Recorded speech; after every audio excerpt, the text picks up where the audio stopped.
Alors, bonsoir, bonjour à toutes et à tous.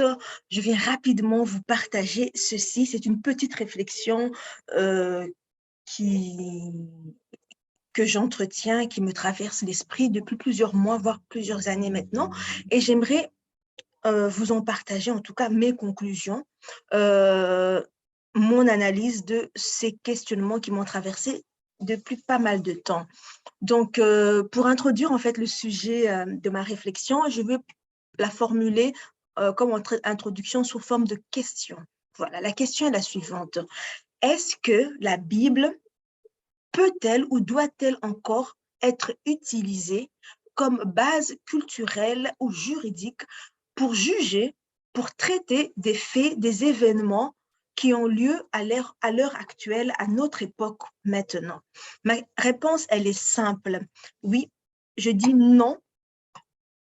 La Bible ne peut être utilisée comme base juridique ni comme base culturelle pour juger tous les événements qui ont lieu à travers le monde, païens ou chrétiens, religieux ou non religieux. La Bible ne peut servir, en tout cas les textes qu'on dit sacrés, les textes religieux ne peuvent continuer à servir à notre époque de base juridique ou culturelle ou autre pour juger des événements ou des hommes et des femmes à l'époque actuelle. Pourquoi je dis qu'elle ne peut plus, ces textes religieux ne peuvent plus servir à l'heure actuelle, à notre époque, parce que tout simplement, ces textes, la Bible et autres ou autres textes religieux, ont été écrits à un moment donné, c'est-à-dire à un espace-temps, à un instant T de la ligne du temps, à un instant T bien déterminé, avec des hommes et des femmes qui vivaient à cette époque-là. La Bible ou les autres textes religieux ont été écrits sur base d'un lieu géographique bien déterminé, bien circoncis. Donc, la Bible ou les autres textes religieux n'ont pas été écrits en même temps par tous les hommes de la terre, en même temps sur la base culturelle de toutes les cultures de la terre. La Bible ou les autres textes religieux n'ont jamais été écrits en tenant compte des autres cultures présentes sur la terre à l'instant T lorsque les textes de la Bible ou des autres religions ont été écrites. Donc, on ne peut rationnellement et même honnêtement imposer ou se servir de la Bible pour juger des peuples, des ethnies, des cultures différentes des hommes et des femmes qui ont été à la base des écrits bibliques ou des écrits d'autres religions. La Bible a été écrite par des hommes et des femmes, en tout cas par des hommes pour la plupart. Des textes religieux ou des textes bibliques ont été pour la plupart, 99%, voire à 100% par des hommes, dans un espace géographique bien déterminé, comme la Bible le dit, entre l'Euphrate et... c'est quoi l'autre rivière? L'Euphrate et... oui, entre l'Euphrate et le Tigre. Et tout cet espace-là, donc l'Euphrate, on voit bien l'Irak, l'Iran, tous ces pays-là, Israël, Égypte et autres pays aux alentours. Donc, la Bible, ces textes religieux ont été écrits en rapport, en se référant à la culture, aux us et aux coutumes et aux traditions des hommes et des femmes qui vivaient sur cet espace géographique bien délimité. Ils n'ont pas tenu compte des Incas, des Mayas en Amérique du Sud, ni des Indiens ou des Chinois ou des Japonais en Asie, Asie du Sud-Ouest ou Asie de l'Est. Ils n'ont pas tenu compte, ces textes religieux, plus précisément bibliques, n'ont pas tenu compte des hommes qui vivaient en Afrique subsaharienne ou australe, n'ont pas du tout tenu compte de ces gens-là parce que ce n'était pas non plus l'objectif de ces textes bibliques et religieux que les peuples d'Amérique du Sud, les Incas, les Mayas, ou les peuples asiatiques, japonais, chinois ou indiens, ou les peuples africains viennent utiliser leurs textes religieux, us et coutumes, traditions pour se positionner eux. Non, ce n'était pas ça l'objectif. Du coup, ils n'ont pas tenu compte, pas parce qu'il y a eu un rejet de leur part des autres, non, parce qu'ils ont voulu organiser un ordre sociétal pour pouvoir vivre, pour pouvoir cohabiter ensemble harmonieusement. Voilà dans quel cadre, dans quel contexte ces textes ont émergé.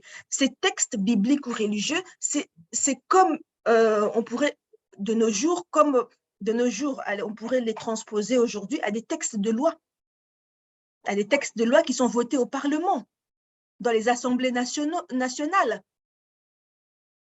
La Bible, comme à l'époque, il n'y avait pas encore vraiment de structure proprement dit juridique, c'était les rois et les princes qui jugeaient, qui déterminaient la justice sur base de leurs affinités ou sur base de leurs convictions personnelles, qui avait tort ou raison. De nos jours,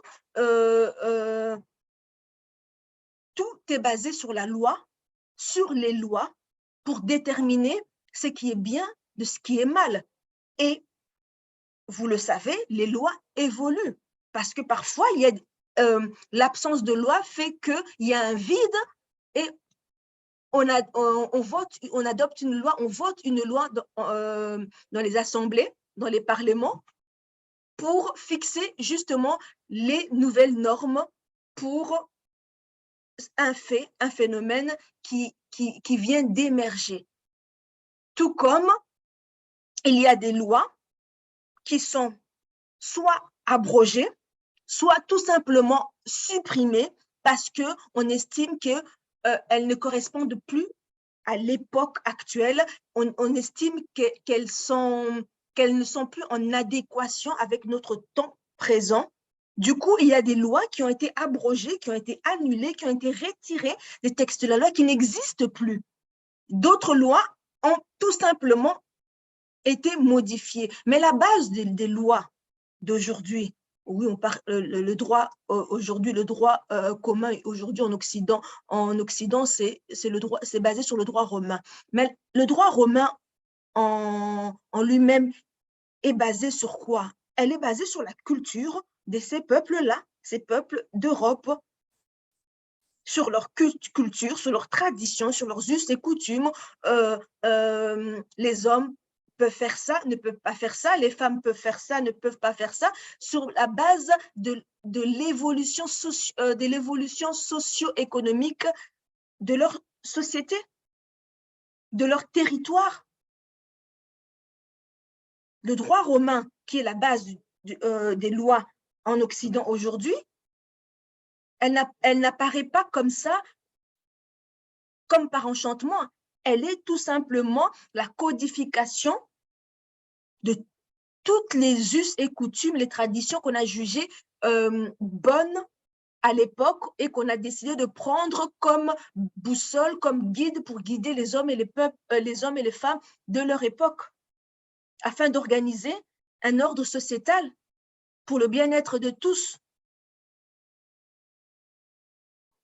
C'est dans ce même ordre d'idées que la Bible, avant l'existence du droit romain, parce que la Bible est antérieure au droit romain, avant l'existence du droit romain, il y avait, même avant même la création de la Bible, parce que la Bible, on le sait, c'est une compilation de plusieurs textes qu'on a assemblés pour en faire un livre qu'on appelle aujourd'hui le livre saint pour les chrétiens. La Bible est dans ce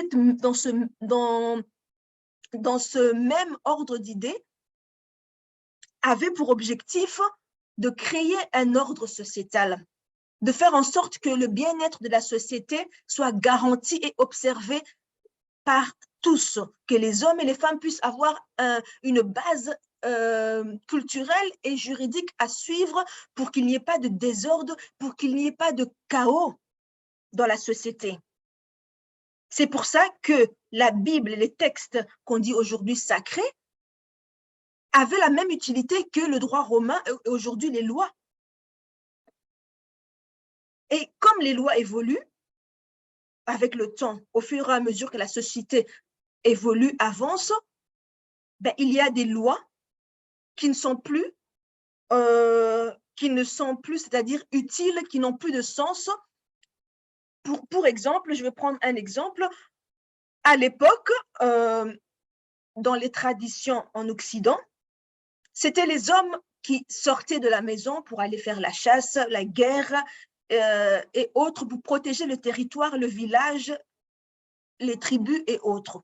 Les Vikings, les Gaulois, les Romains, et les Francs, les Alamans, tous ces peuples, ces tribus, ces ethnies, en grande partie, c'était les hommes qui sortaient pour défendre, pour chasser, pour faire la guerre. Et les femmes, de leur côté, ne restaient pas sans rien faire. Elles restaient là pour entretenir la maison, prendre soin des enfants, veiller sur la maison et attendre, évidemment, le retour du mari pour progresser, pour la gestion de leur ménage. Avec le temps, le rôle de l'homme, tout comme de la femme, a évolué. Avant, on estimait qu'il était bon, selon la culture de l'époque, la pensée de l'époque. Aujourd'hui, on dira que cette pensée, c'était des pensées rébarbataires ou des pensées sectaires, ou enfin, peu importe, des pensées non évoluées. Ah, mais à l'époque, c'était normal. On estimait que l'homme devait protéger la femme, et donc la femme appartenait entre guillemets à l'homme. J'ai souvent du mal à le dire, c'est pour ça que je tourne un peu en rond avant de le dire. Donc, on estimait à l'époque que la femme appartenait à l'homme. Du coup, pour que la femme ait le droit d'aller, par exemple, travailler ou autre, avec le temps, on était encore, il y a encore 50 ans, ou voire 70 ans, à demander l'autorisation du mari. Parce que ce sont des, comment dire, des normes, des valeurs qui ont été préprogrammées dans les mentalités, dans la société.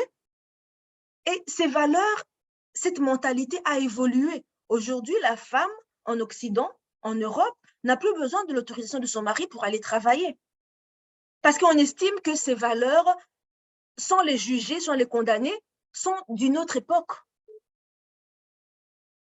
Et que, à l'heure actuelle, les choses ont évolué.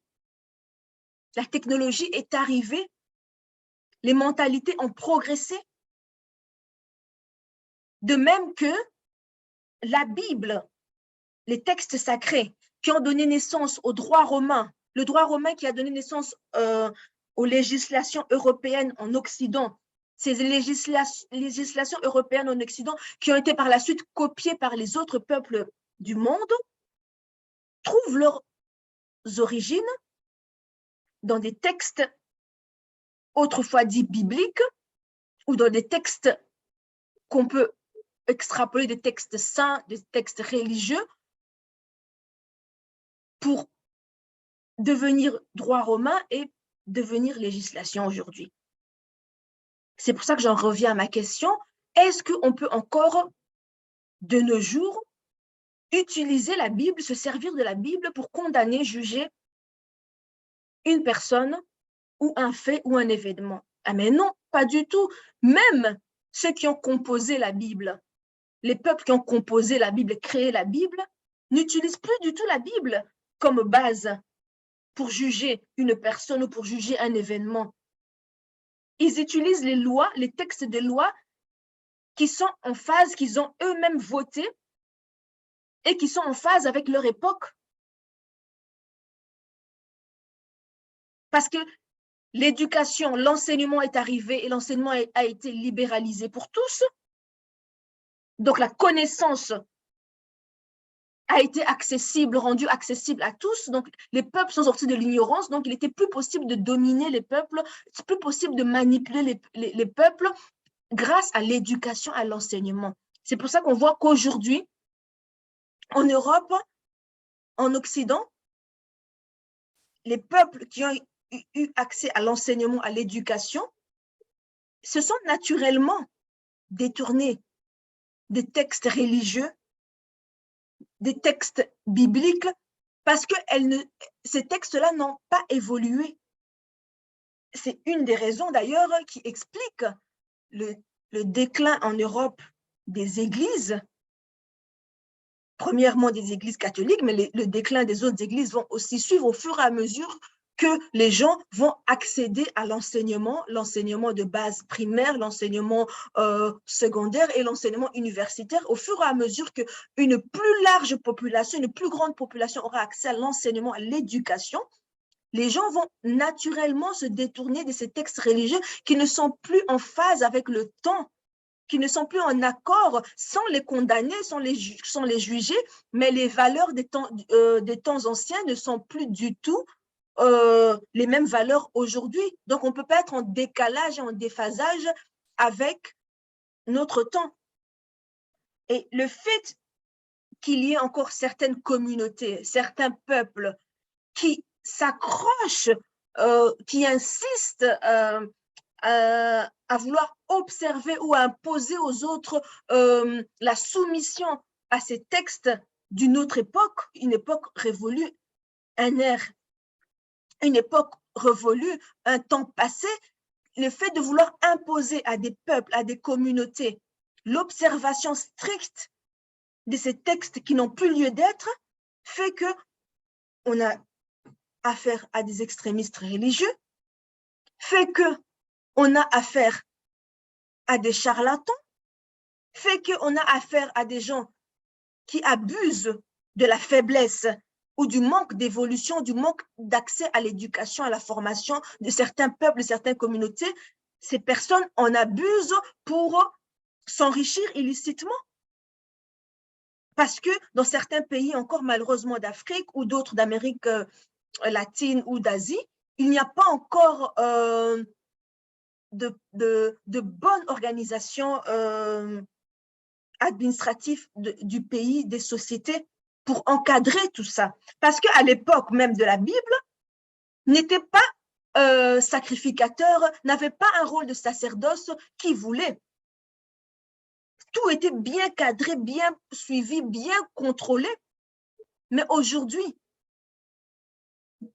n'importe qui, charlatan ou pas charlatan, se réveille et s'autoproclame pasteur, s'autoproclame avoir entendu la voix de Dieu et se permet d'user de la faiblesse psychologique, mentale et émotionnelle et du manque d'éducation et d'enseignement dont des millions de personnes, des milliers de personnes n'ont pas encore accès, pour les manipuler, pour les escroquer, pour les racketter, pour abuser de leur faiblesse psychologique, en se servant évidemment de la Bible, des textes de la Bible qui étaient, je ne les condamne pas, je ne suis pas là pour les juger, mais qui étaient valables pour une époque bien donnée. Le comportement de Esther ou de Salomon, de David, d'Abraham, des gens qui n'étaient pas parfaits, certes, mais leur comportement, leur ajustement, leur manière de vivre correspondait à leur lieu de vie, à leur espace géographique et à leur culture, à leur tradition, à leurs habitudes. Eux, ils étaient en accord avec leur temps.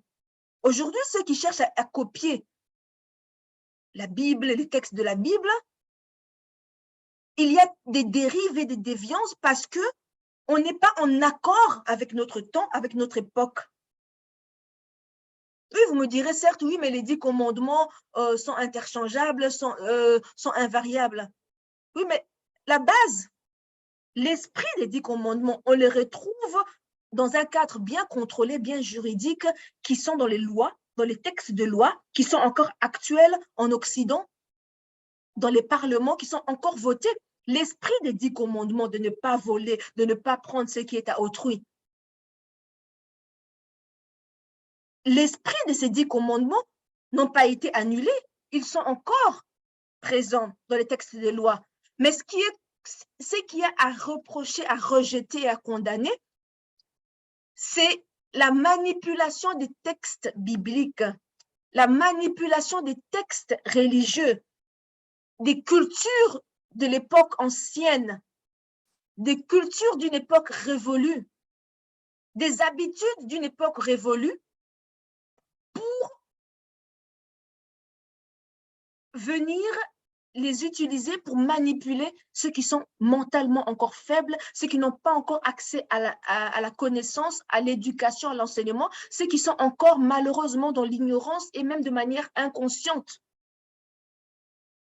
Et qui vont croire et courir parce qu'ils sont dans l'espoir d'un avenir meilleur. Or, leur avenir meilleur passe premièrement par l'accès à l'éducation, l'accès à l'enseignement, l'accès à la connaissance. Et non, ces personnes-là qui sont encore faibles mentalement, émotionnellement, ne peuvent devenir des proies ni des victimes d'escrocs, de charlatans, d'hommes et de femmes autoproclamés servants de Dieu pour qui vous allez donner votre sueur de front alors que chacun doit vivre et manger de sa sueur de front et pas de la sueur de front à un autre, mais certains ont trouvé comme profession et beaucoup ont trouvé comme profession la facilité d'aller utiliser la Bible pour se servir de l'énergie des autres, de la sueur de front des autres pour s'enrichir eux.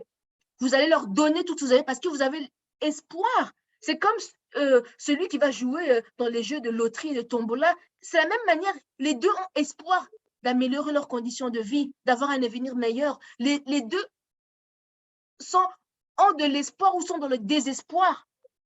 Alors, ils sont prêts à tout, à donner même leur dernier sous, leur dernier réserve d'argent, pensant que dans la loterie ou dans les paroles que ce pasteur ou cette servante de Dieu autoproclamée lui a raconté comme histoire. Parce que nombreux, plus de 90% racontent des histoires, sont dans une logique de manipulation. Tout comme les plus grands manipulateurs qu'on connaît dans les histoires des finances et du monde entier, ils sont dans la même logique, mais avec une force de destruction encore plus grande, car ils utilisent des textes dits sacrés, des textes religieux, pour légitimer le mal qu'ils font.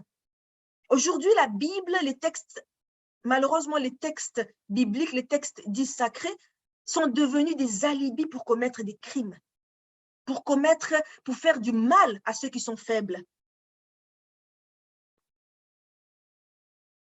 Oui, les textes bibliques sont devenus des alibis, sont utilisés à mauvais escient par la majorité d'hommes et de femmes pour manipuler ceux qui sont émotionnellement et mentalement faibles, ceux qui n'ont pas encore accès à la connaissance, à l'éducation et à l'enseignement. Et nous savons tous l'état de l'enseignement de l'éducation dans les pays en Afrique, dans les pays pauvres, même d'Asie du Sud-Est ou d'Amérique du Sud.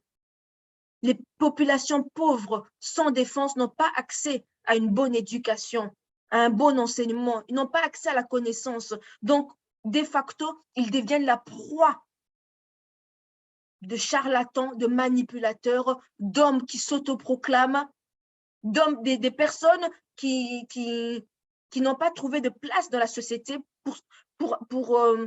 n'ont pas trouvé de profession de la société. Alors, ils ont trouvé comme voie de facilité l'escroquerie en utilisant la Bible comme alibi pour justifier leurs crimes. Donc, moi, ma prière est que toutes les personnes qui sont encore emprisonnées, victimes, même si ces personnes sont encore inconscientes de leur état, parce que oui, 100% de ceux qui sont victimes entre les mains de ces charlatans n'ont pas conscience de leur état de captivité mentale et psychologique et émotionnelle. Ils sont même prêts à avoir pitié de leur pasteur, de la femme du pasteur, que de leur maman ou de leur papa qui souffrent. Ils sont même capables de prendre l'argent prévu pour leurs enfants pour aller enrichir son pasteur ou sa maman pasteur pour qu'elle puisse collecter la somme de plusieurs dîmes et offrandes pour s'acheter une 4x4, une Qashqai, une Range Rover, pour s'acheter des villas, des maisons, des bijoux, sachant pertinemment, ils savent pertinemment que des femmes, et surtout des femmes, ont appauvri leur foyer, ont empêché leur foyer de prospérer, ont privé leurs propres enfants d'un avenir, d'une enfance bonne, pour aller donner à des charlatans. Ce n'est pas que ces femmes sont des mauvaises mères, elles font ça dans l'espoir d'un avenir meilleur pour elles et leurs enfants.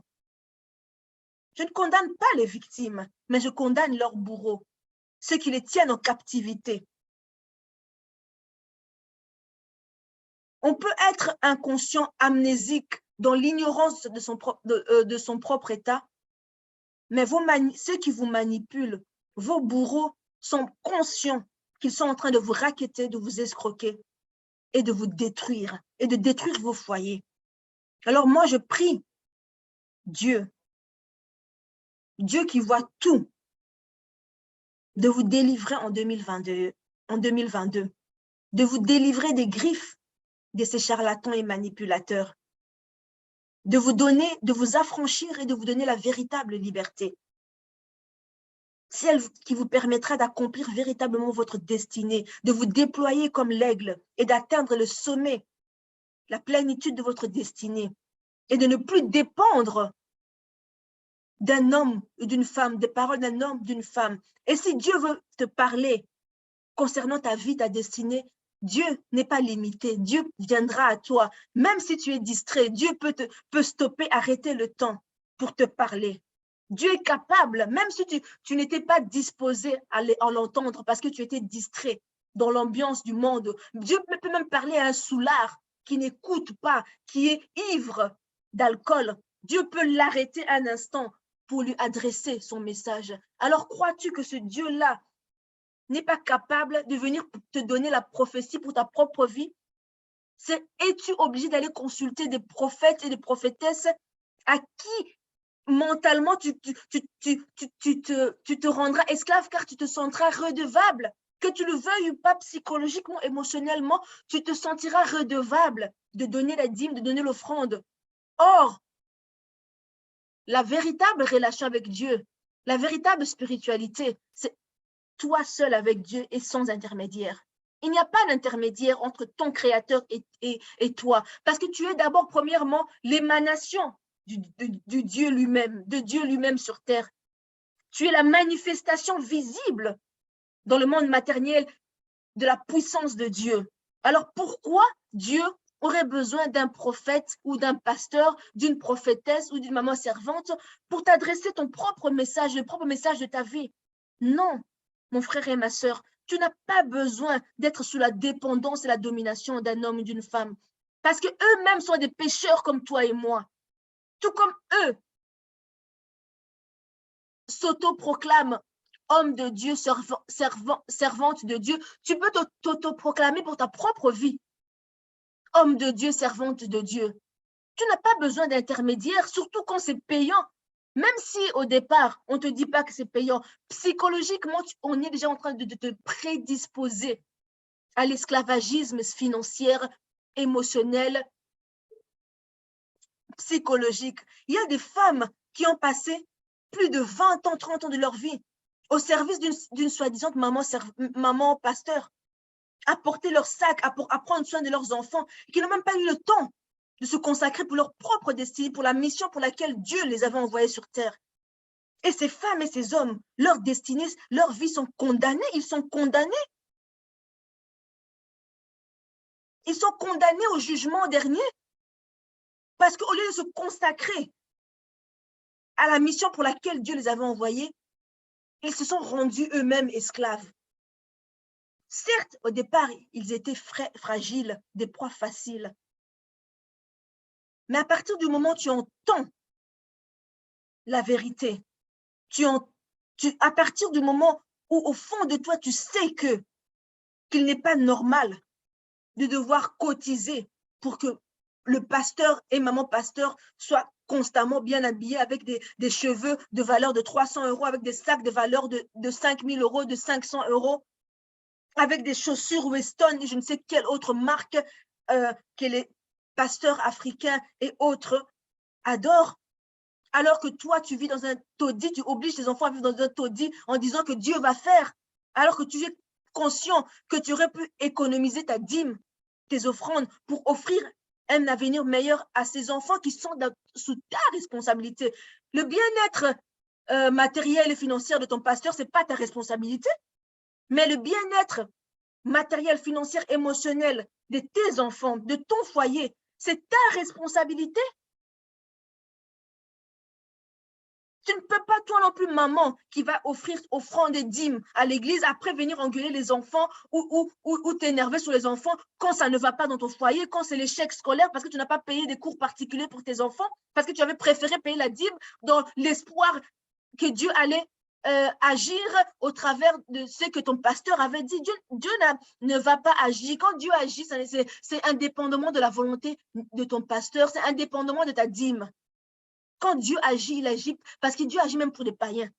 Donc, ces païens qui n'ont pas été à l'église, pourquoi Dieu agit pour eux? Pourquoi toi qui crois en Dieu, tu aurais besoin de verser des dîmes et d'offrandes pour que Dieu agisse pour toi? Es-tu plus esclave, moins considéré que les autres par Dieu?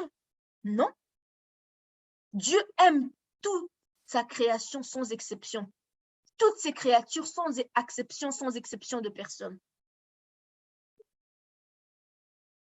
Que celui qui croit qui est béni par Dieu, que celui qui ne croit pas qui est béni par Dieu, il n'y a pas de différence. Donc, comme il n'y a pas de différence, pourquoi aller payer tes dîmes et tes offrandes et ne pas les économiser pour donner des plaisirs à tes enfants et à toi-même, te faire plaisir toi-même, offrir des vacances à tes enfants, t'offrir du plaisir à toi-même, aller faire un spa, les cheveux ou les sacs que la maman pasteur porte, cotise pour les porter toi-même. Celui qui se dit homme de Dieu, serviteur de Dieu, qui a reçu la mission d'être pasteur, d'avoir une église, alors, quand Dieu donne une vision, il donne aussi une provision. Alors que Dieu donne la provision pour que lui-même paye son loyer de bâtiment de son église. La provision de Dieu, ce n'est pas les personnes faibles, désespérées qui viennent là. Ce n'est pas ça la provision de Dieu. Dieu n'est pas limité à ce point-là pour avoir pour provision des gens qui sont déjà pauvres, des gens qui n'ont déjà pas d'épargne, des gens qui sont dans le désespoir, des gens qui sont susceptibles d'être des proies faciles. Dieu n'utilise pas des canaux pareils pour en faire des provisions à lui, des provisions d'hommes autoproclamés d'hommes de Dieu. Non. Quand Dieu donne une vision, il donne une provision. Dieu ne donne pas des provisions qui sont malhonnêtes et sales. La provision de Dieu, elles sont grandioses et elles dépassent tout entendement. Quand Dieu donne une vision, il donne sa provision. Moi, quand je me suis mariée, je n'ai pas demandé une cotisation ni de personne, ni d'un frère, ni d'aucun membre de ma famille. Parce que la vision de Dieu pour mon mariage, c'était la véritable vision de Dieu. Et comme j'avais reçu la vision de Dieu, j'ai reçu aussi la provision. Et même au-delà de cette provision, j'ai reçu. Et personne n'a dû cotiser. C'est ça la véritable vision et provision que Dieu donne. Dans le pasteur qui vous dit que non, j'ai eu la vision pour mon église, alors il doit aussi avoir la vision pour la provision, pour payer son église, le bâtiment et le matériel pour son église. Il ne doit pas profiter ou exploiter, manipuler des pauvres personnes qui sont déjà pauvres financièrement. En plus de ça, ils sont pauvres émotionnellement, ils sont dans le désespoir, ils n'ont pas eu accès à la connaissance et à l'éducation, à l'enseignement. Il ne faut pas continuer à salir le nom de Dieu dans vos magouilles et manigances, dans vos méfaits. Donc, voilà la fin de ma réflexion.